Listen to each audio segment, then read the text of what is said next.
அனைவருக்கும் வணக்கம். ஈரானுக்கும் அமெரிக்காவுக்கும் மீண்டும் மோதல் ஆரம்பிச்சிருக்கு நண்பர்களே.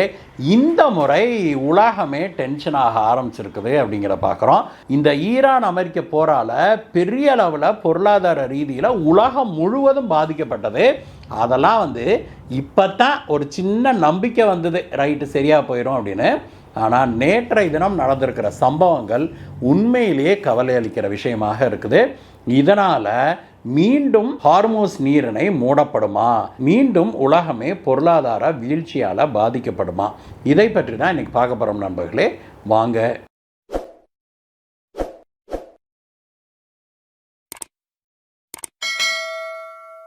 நேற்று பத்திரிகையாளர்களை சந்தித்தார் அமெரிக்க அதிபர் ட்ரம்ப்பு. அப்பொழுது அவர்கிட்ட ஒரு கேள்வி கேட்குறாங்க பத்திரிகையாளர்கள். என்ன கேட்குறாங்கன்னா, சார், ஈரான் ஹார்மோஸ் நீரிணையை தங்களுடைய கண்ட்ரோல் எடுத்துக்குவோம் அப்படின்னு சொல்லியிருக்கிறாங்க. அது மட்டும் இல்லை, இப்போ முதல் கட்டமாக எல்லா கப்பல்களும் இன்சூரன்ஸ் போடணும்னு சொல்லியிருக்கிறாங்க.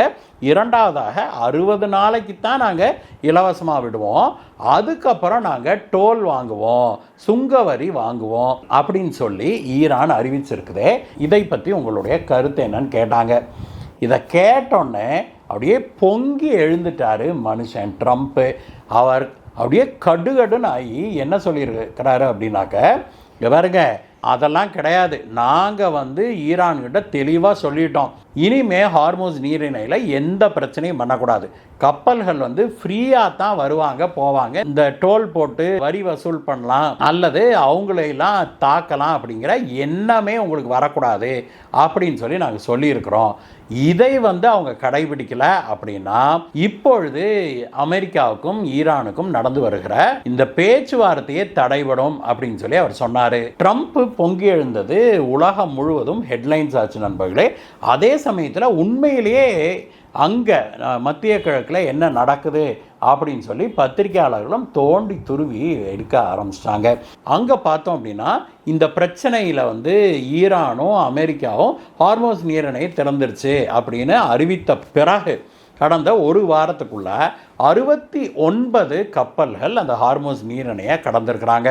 இதுதான் ஈரானுக்கும் இஸ்ரேல் அமெரிக்காவுக்கும் போர் நிகழ்ந்த பிறகு ஆக அதிக எண்ணிக்கையில் கப்பல்கள் வெளிவந்திருக்கிற வாரம். ஆனால் நூற்றுக்கணக்கான கப்பல்கள் இந்த ஹார்மோஸ் நீரிணையின் 2 பக்கமும் காத்து கிடக்கிறாங்க அப்படின்னும் 125 பில்லியன் அமெரிக்கன் டாலர் அளவுக்கு சரக்குகளை ஏற்றிக்கிட்டு அந்த கப்பல்கள் நின்றுகிட்டு இருக்கிறாங்க அப்படிங்கிற விஷயமும் இப்பொழுது வெளிவந்திருக்குது. அது மட்டும் இல்லை, அந்த ஹார்மோஸ் நீரிணைக்கு உள்ளுக்குள்ளே சிக்கி இருக்கிற கப்பல்களில் இருக்கிற மாலுமிகள் பலரும் மாத கணக்கில் அந்த கப்பல்களில் இருந்திருக்கிறாங்க அப்படின்னும் அவங்கள உடனடியாக இவாக்குவேட் பண்ணுறதுக்கான நடவடிக்கைகளை நாங்கள் எடுத்துக்கிட்டு இருக்கிறோம் அப்படின்னு இன்டர்நேஷ்னல் மேரிடைம் ஆர்கனைசேஷன் அமைப்பு அறிவிச்சிருக்கிறாங்க. அவங்க மேலும் என்ன சொல்லியிருக்கிறாங்க அப்படின்னா, இந்த ஹார்மோஸ் நீரிணை மூடப்பட்டதால் உலகத்தில் பெரிய அளவில் பொருளாதார வீழ்ச்சி ஏற்பட்டிருக்குது. இந்த நீரிணையை திறந்த பிறகும் கூட இனிமேல் இந்த பகுதி நார்மலைஸ் ஆகிறதுக்கு பல காலம் ஆகும் அப்படின்னு சொல்லியிருக்கிறாங்க. குறைந்தபட்சம், அதாவது இனிமே எந்த பிரச்சனையும் வரலைன்னா கூட குறைந்தபட்சம் இந்த வருட கடைசி வரைக்குமாவது ஹார்மோஸ் நீரிணை பகுதி நார்மலுக்கு வராது, அதற்கு பிறகு தான் நார்மலுக்கு வர்றதுக்கான வாய்ப்பு இருக்குது அப்படின்னு அவங்க சொல்லியிருக்கிறாங்க. மேலும் அவங்க என்ன சொல்லியிருக்கிறாங்கன்னா, இந்த பெரிய இந்த கண்டெய்னரை அனுப்புகிற லாஜிஸ்டிக்ஸ் நிறுவனங்கள் இருக்குது இல்லையா, அந்த மாதிரியான நிறுவனங்கள்லாம் இப்பொழுது ஹார்மோஸ் நீரிணை வழியாக சரக்குகளை அனுப்புறதுக்கே அவங்க தயக்கம் காட்ட ஆரம்பிச்சிருக்கிறாங்க. அதுக்கு காரணம் என்ன அப்படின்னாக்க, இப்பொழுது ஈரான் இப்படி பிரச்சனை பண்ணுது இல்லையா, அதே போல் இனிமேல் எதிர்காலத்தில் என்னைக்கு வேணால் ஈரான் இந்த ஹார்மோஸ் நீரிணையில் பிரச்சனையை ஏற்படுத்தும். அப்படிப்பட்ட சூழ்நிலையில் நம்ம கப்பல்கள் போய் சிக்கிக்கிட்டால் என்ன பண்ணுறது? அதனால் இனிமேல் ஹார்மோஸ் நீரிணையை முடிஞ்ச அளவுக்கு அவாய்ட் பண்ணிடுறது அப்படின்னு அவங்க முடிவு பண்ணியிருக்கிறாங்க அப்படிங்கிறாங்க. சரி, ஹார்மோஸ் நீரிணைக்கு ஆல்டர்னேட்டிவ் என்ன? அப்போது இங்கேருந்து சரக்குகள்லாம் துபாய்க்கு எப்படி போகும், யுஏஇக்கு எப்படி போகும் அப்படிங்கிற கேள்வி நம்ம மனசில் எழுது இல்லையா.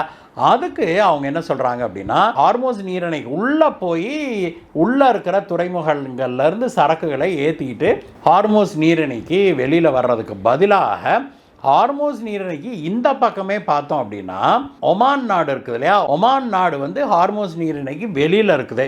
அந்த ஒமான் நாடு வரைக்கும் உள்ளே இருக்கிற நாடுகள்லேருந்து பெரிய பெரிய ஹைவேல நாம் வந்து கனெக்ட் பண்ணிட்டோம் அப்படின்னா இந்த பகுதிக்கு வந்து இங்கேருந்து கப்பலில் ஏற்றிக்கலாம் அப்படின்னு சொல்லி சொல்கிறாங்க.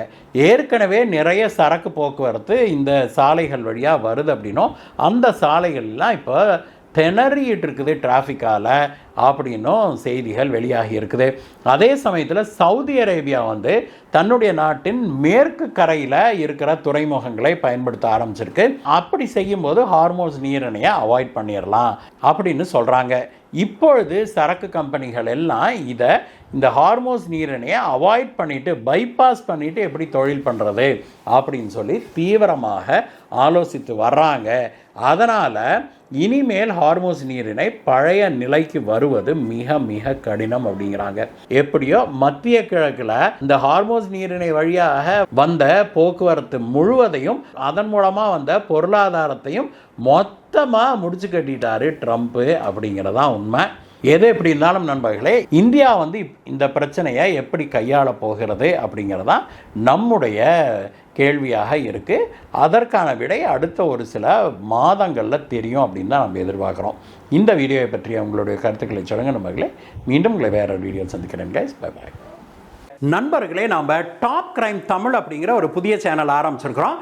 நீங்கள் நம்முடைய நண்பர்கள் பலரும் இதை கேட்டுக்கொண்டதுக்காக தான் அந்த சேனலை தனியாக ஆரம்பிச்சிருக்கிறோம். அதில் கிரைம் இன்வெஸ்டிகேஷன் இந்தியாவில் மட்டும் இல்லாமல் உலகம் முழுவதும் நடந்திருக்கிற பயங்கரமான கிரிமினல் கொலைகள் அதை பற்றிய துப்பறியும் வீடியோ தான் அது. இந்த மாதிரியான கிரைம் இன்வெஸ்டிகேஷன் வீடியோஸ் பார்க்கறதுக்கு உங்களுக்கு இஷ்டம் இருந்தது அப்படி இருந்தால் நீங்கள் உடனடியாக டாப் கிரைம் தமிழ் அப்படிங்கிற நம்முடைய சேனலுக்கு சப்ஸ்கிரைப் பண்ணுங்க. அங்கே போய் நம்ம வீடியோக்களை பாருங்க. இது வரைக்கும் நாம் அங்கே போட்டிருக்கிற வீடியோக்களுக்கு அமோகமான வரவேற்பு கிடைச்சிருக்குது. நிறைய பேர் சார் கண்டென்ட் ரொம்ப டிஃபரெண்ட்டாக ரொம்ப நல்லா இருக்கு அப்படின்னு சொல்லியிருக்கிறீங்க. கண்டிப்பாக அதை பாருங்க நண்பர்களே. இப்போ வாங்க நம்ம வீடியோவுக்கு போகலாம்.